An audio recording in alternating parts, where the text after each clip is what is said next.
So let's start with the fascia. You can think of fascia as a pair of thin stockings made of connective tissue that support and bind together different parts of the body, including the upper limbs. Now, each upper limb actually has two pairs of stockings on top of each other, the superficial fascia, which sits right underneath our skin, and the deep fascia, which is deep to or beneath the superficial fascia, and it sits on top of muscles, organizing them into compartments. In the upper limb, there are 6 fasciae to remember. We have the pectoral fascia, the clavipectoral fascia, the axillary fascia, the deltoid fascia, the brachial fascia, and antebrachial fascia. The wrist and the hand also have fibrous band-like structures called the flexor retinaculum, the extensor retinaculum, and the palmar aponeurosis. Okay, let's start with the pectoral fascia, which is a broad, thin sheath of connective tissue surrounding the pectoralis major muscle, from which it gets its name. Medially, the pectoral fascia is attached to the sternum along with the pectoralis major's origin. Superiorly, it attaches to the clavicle, and supralaterally, this fascia passes over this narrow trench called the deltopectoral groove to blend with the deltoid fascia covering the deltoid muscle around the shoulder. The deltopectoral groove serves as a passageway for the cephalic vein when it's traversing from the arm to enter the lateral aspect of the chest. Inferiorly, the pectoral fascia spreads downwards and becomes continuous with the fascia of the anterior abdominal wall, while on the lateral side, the fascia curves around the lateral border of the pectoralis major to become continuous with the axillary fascia in the floor of the axilla. Next comes the clavipectoral fascia, which is deep to the pectoral fascia and pectoralis major. Superiorly, it's attached to the clavicle. Immediately below the clavicle, the clavipectoral fascia encloses the subclavius muscle and then the pectoralis minor muscle before becoming continuous with the axillary fascia inferiorly. Between the pectoralis minor and the subclavius, there's the costocoracoid membrane, which is pierced by the lateral pectoral nerve innervating the pectoralis major, the cephalic vein, and the thoracoacromial artery. Inferior to the pectoralis minor, the fascia forms the suspensory ligament of the axilla, which supports the axillary fascia and pulls the skin up when abducting the arm, creating the axillary fossa or armpit. Unsurprisingly, the fascia covering the deltoid muscle is called the deltoid fascia. Superiorly, the deltoid fascia attaches to the clavicle, the acromion process, and the spine of the scapula. It then spreads downwards to cover the superficial surface of the deltoid muscle. Inferiorly, it merges with the pectoral fascia on the anteromedial side, the infraspinous fascia posteriorly, and the fascia of the arm distally. Alright, now let's have a look at the fascia of the arm, also called the brachial fascia.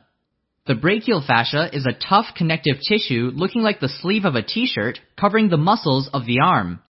Proximally, the brachial fascia is continuous with the deltoid, the axillary, and the pectoral fasciae, while distally, the brachial fascia attaches to the epicondyles of the humerus and the olecranon of the ulna and blends with the antebrachial fascia of the forearm. The brachial fascia sends medial and lateral intermuscular septa inwards to the shaft and medial and lateral supracondylar ridges of the humerus, which divide the arm into 2 compartments, the anterior and posterior compartments. The anterior compartment is also called the flexor compartment because it houses muscles responsible for elbow flexion, while the posterior compartment is called the extensor compartment because it houses muscles responsible for elbow extension. At its distal part, the brachial fascia is continuous with the antebrachial fascia, or just the fascia of the forearm.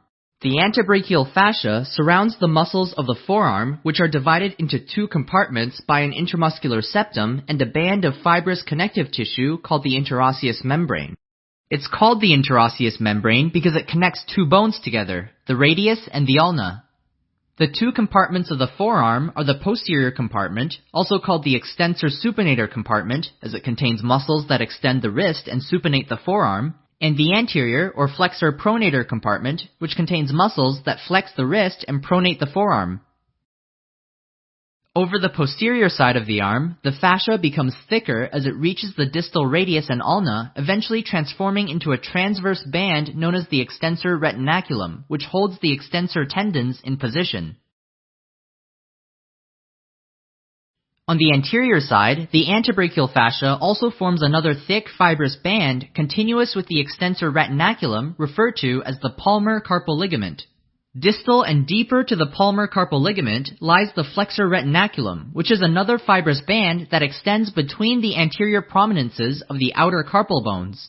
Medially, the flexor retinaculum attaches to the pisiform and the hook of the hamate, while on the lateral side it attaches to the tubercle of the scaphoid and the crest of the trapezium. Together, the flexor retinaculum and the anterior concave surface made by carpal bones form an osseofibrous tunnel called the carpal tunnel, which serves as a passageway for a nerve called the median nerve and the flexor tendons of the forearm. In the hand, the antebrachial fascia extends beyond the flexor and extensor retinacula and becomes the palmar fascia. As it enters the hand, the central part of the palmar fascia, called the palmar aponeurosis, is a thick, tendinous, and triangular structure that covers the central compartment of the palm. Proximally, the apex of this palmar aponeurosis blends with the flexor retinaculum and the tendon of the palmaris longus muscle. Moving distally, 4 longitudinal bands radiate distally from the apex of the palmar aponeurosis. At the bases of the fingers, they become continuous with the fibrous tendon sheaths of the digits. The medial border of the palmar aponeurosis becomes continuous with the hypothenar fascia, the one that covers the hypothenar muscles. On its lateral border, the palmar aponeurosis becomes continuous with the thenar fascia covering the thenar muscles. Alright, now let's pause for a minute and see if you can identify the 6 fasciae of the upper limb.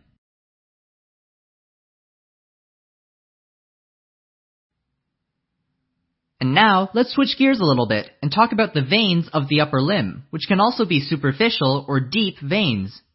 The superficial veins are those which can be found in the superficial fascia and are easily accessible, for example, when you need to have a blood sample taken. Initially, the superficial veins of the upper limb start as small veins in the subcutaneous tissues from the dorsal venous network of the hand. They converge into bigger venous networks as they progress proximally up along the wrists and the forearm, resulting in big superficial veins called the cephalic vein, the basilic vein, and the median antebrachial vein, also known as the median vein of the forearm. The cephalic vein arises in the converging network of small veins from the lateral aspect of the dorsal venous network. The cephalic vein then ascends on the lateral border of the wrist and travels up the anterolateral surface of the forearm and arm and is often visible through the skin. Anterior to the elbow, the cephalic vein communicates with the median cubital vein, which passes obliquely across the cubital fossa to meet up with the basilic vein, which drains the medial side of the upper limb. The cephalic vein continues its course superiorly in the arm on the lateral side between the deltoid and pectoralis major muscles in the deltopectoral groove through the deltopectoral triangle, a triangular space bordered by the clavicle, the lateral border of the pectoralis major muscle, and the medial border of the deltoid muscle. At this level, the cephalic vein empties into the terminal part of the axillary vein after it pierces the costocoracoid membrane of the clavipectoral fascia. Similar to the cephalic vein, the basilic vein ascends in the subcutaneous tissue from the medial end of the dorsal venous network, which ascends on the medial side of the forearm and inferior part of the arm. Then, it pierces the brachial fascia to pass deep near the junction of the middle and inferior thirds of the arm, running superiorly parallel to the brachial artery, eventually merging with the deep veins accompanying the brachial artery to form the axillary vein. The median antebrachial vein is highly variable, and it usually starts at the base of the dorsum of the thumb and then ascends between the cephalic and the basilic veins territories at the anterior aspect of the forearm. It then joins the basilic vein below the cubital fossa, but in a few individuals, it can divide into a median cephalic vein draining into the cephalic vein, and a median basilic vein that drains in the basilic vein. Makes sense, right? Okay, now let's have a look at the deep veins. Unlike the superficial veins, the deep veins are located deep to the muscles, and they commonly accompany major arteries, so they're called the venae comitantes, which is Latin for accompanying veins. Just like the superficial veins, the deep veins start as a tiny network, but this time it's deep in the hand. These tiny veins then form the superficial and deep palmar venous arches. On the medial side, this network gives rise to the ulnar veins, which ascend alongside the ulnar artery on the medial side of the forearm. On the lateral side of the hand, the deep palmar venous arch gives rise to the radial veins, which climb up the forearm alongside the radial artery. Both the ulnar and the radial veins terminate in the cubital fossa, where they join to form the big deep veins of the arm, known as the brachial veins. Traveling alongside the brachial artery, the brachial veins continue up the arm where they join the basilic vein to form the axillary vein.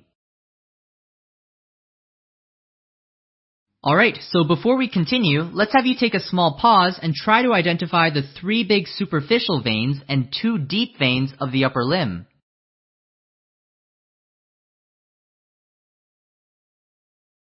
Now, alongside the veins run the lymphatic vessels, which are responsible for the lymphatic drainage of the upper limb. Their major function is to collect excess fluids in the extracellular space and bring it back to the venous circulation. Just like the veins, lymphatic vessels are also divided into superficial and deep lymphatic vessels. The superficial lymphatic vessels of the upper limb also start as a network of tiny lymph vessels in the skin of the hand called the lymphatic plexuses, and they converge into bigger lymph vessels that ascend the upper limb mostly alongside the cephalic and basilic veins. Some of the lymphatic vessels which travel alongside the basilic vein drain in the cubital lymph nodes. These lymph nodes are located medial to the basilic vein and proximal to the medial epicondyle of the humerus. From the cubital lymph nodes arise other lymph vessels which ascend in the arm to terminate in the humeral or lateral axillary lymph nodes. On the other hand, other lymphatic vessels on the lateral side of the forearm and the arm run alongside the cephalic vein to the proximal part of the arm. At this level, they either cross medially to enter the apical axillary lymph nodes or drain into the deltopectoral lymph nodes at the tip of the deltopectoral groove.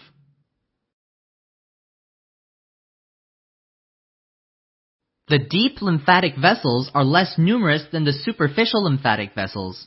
But just like the superficial lymphatic vessels, the deep lymphatic vessels also follow the course of the nearby deep veins such as the ulnar, radial, and brachial veins as they ascend to terminate in the humeral or lateral axillary lymph nodes.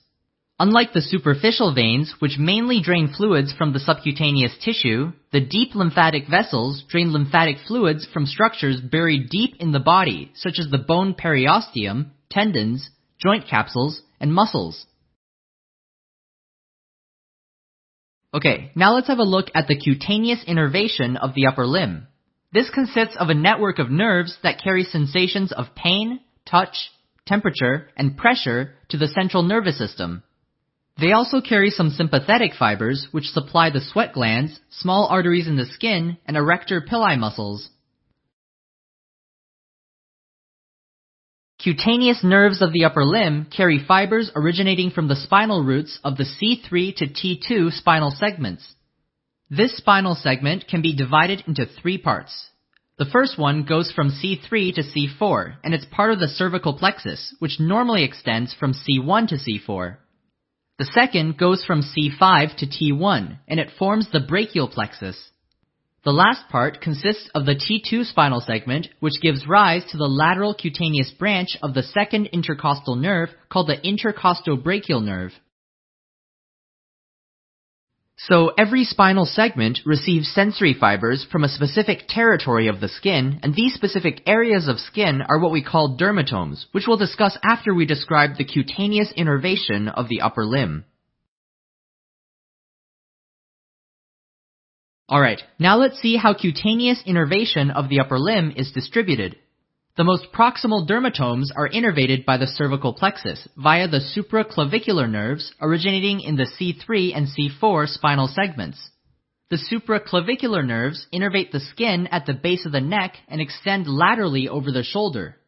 The lateral aspect of the arm gets its innervation from the superior lateral cutaneous nerve of the arm, branching from the axillary nerve, and the inferior lateral cutaneous nerve of the arm, often branching from the radial nerve, both originating from the C5 and C6 spinal segments.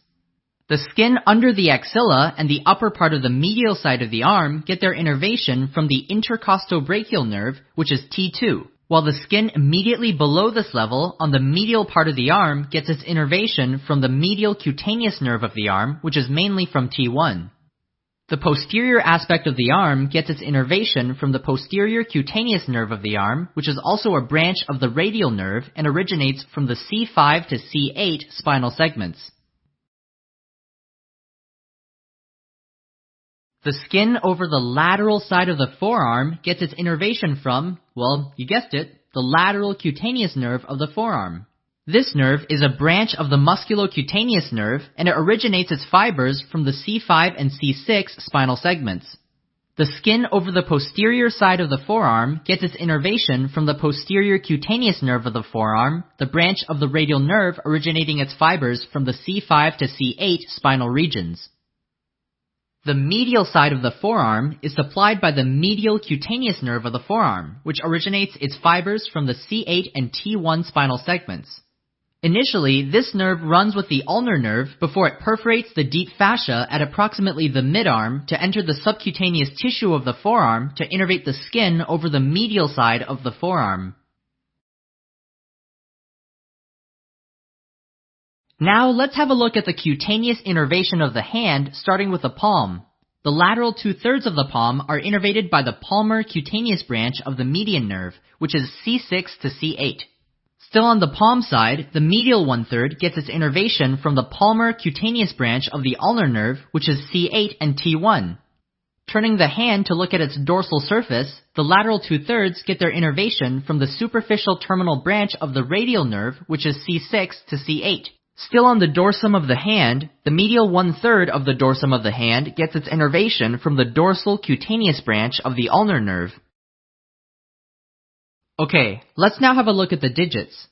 The palmar aspects of the lateral 3½ digits, plus their dorsal distal halves, are innervated by the digital branches of the median nerve originating in the C6 to C8 spinal roots. The palmar aspects of the medial 1½ digits, plus their dorsal distal halves, get their innervation from the palmar digital branches of the ulnar nerve, which is C8 and T1. Flipping the hand, the dorsal aspects of the proximal lateral 3½ digits get their innervation from the digital branches of the radial nerve, which is C6 to C8. Lastly, the dorsal aspects of the proximal parts of the medial 1½ digits get their innervation from dorsal digital branches of the ulnar nerve.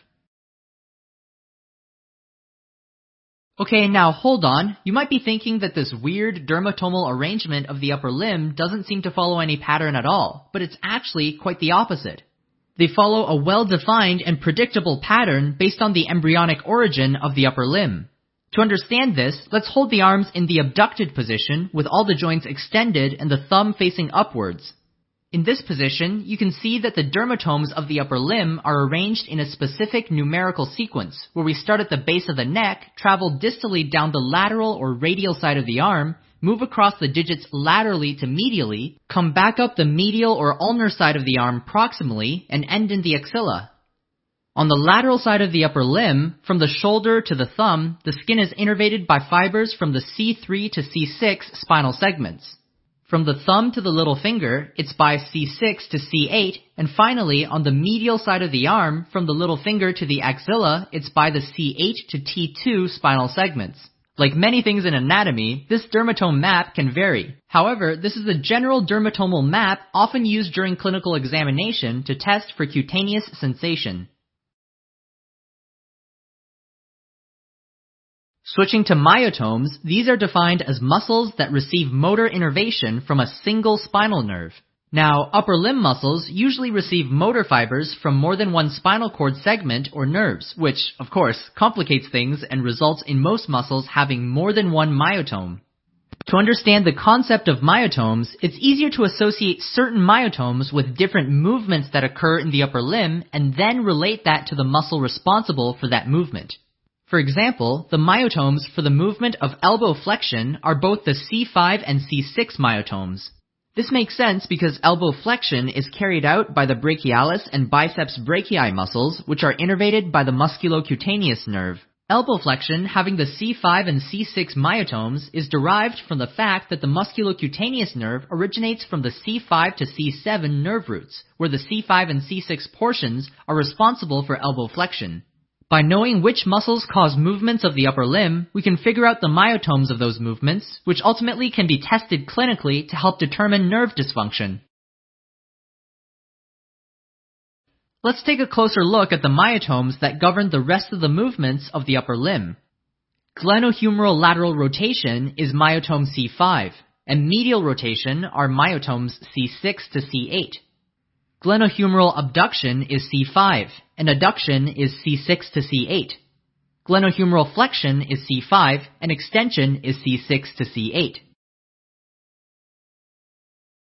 Moving on to the elbow joint, elbow flexion is C5, C6, and elbow extension is C6, C7. Forearm supination is C6, and pronation is C7, C8. At the wrist joint, both extension and flexion is C6, C7. Finally, at the hand, digit flexion and extension are C7, C8, where digit abduction and adduction are controlled by T1. Okay, here's one last pause before we recap. Can you recall the cutaneous innervation of the upper limb from an anterior view?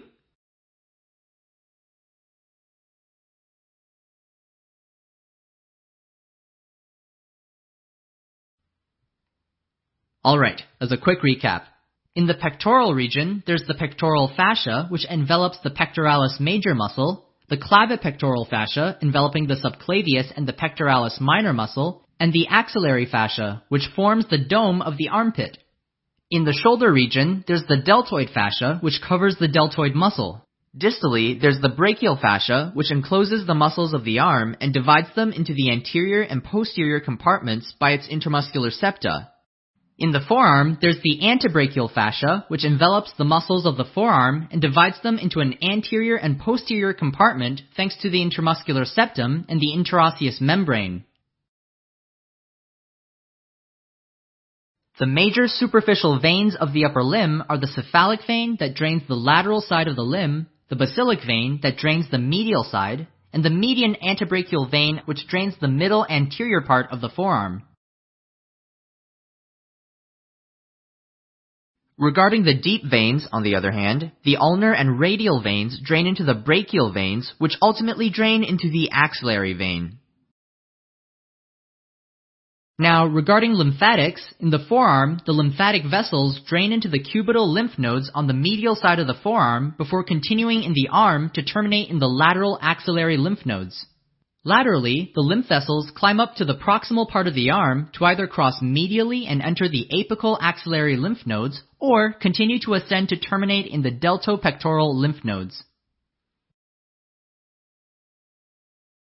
Finally, the cutaneous innervation of the upper limb comes from spinal roots C3 to T2 and derives from the cervical plexus, the brachial plexus, and the T2 spinal segment. Regarding the dermatomes, on the lateral side of the upper limb, from the shoulder to the thumb, the skin is innervated by fibers from the C3 to C6 spinal segments. From the thumb to the little finger, it's by C6 to C8, and finally, on the medial side of the arm, from the little finger to the axilla, it's by the C8 to T2 spinal segments. Regarding the myotomes, glenohumeral lateral rotation is myotome C5, and medial rotation is C6 to C8. Glenohumeral abduction is C5, and adduction is C6 to C8. Glenohumeral flexion is C5, and extension is C6 to C8. Moving on to the elbow joint, elbow flexion is C5, C6, and elbow extension is C6, C7. Forearm supination is C6, and pronation is C7, C8. At the wrist joint, both extension and flexion is C6, C7. Finally, at the hand, digit flexion and extension are C7, C8, where digit abduction and adduction are controlled by T1.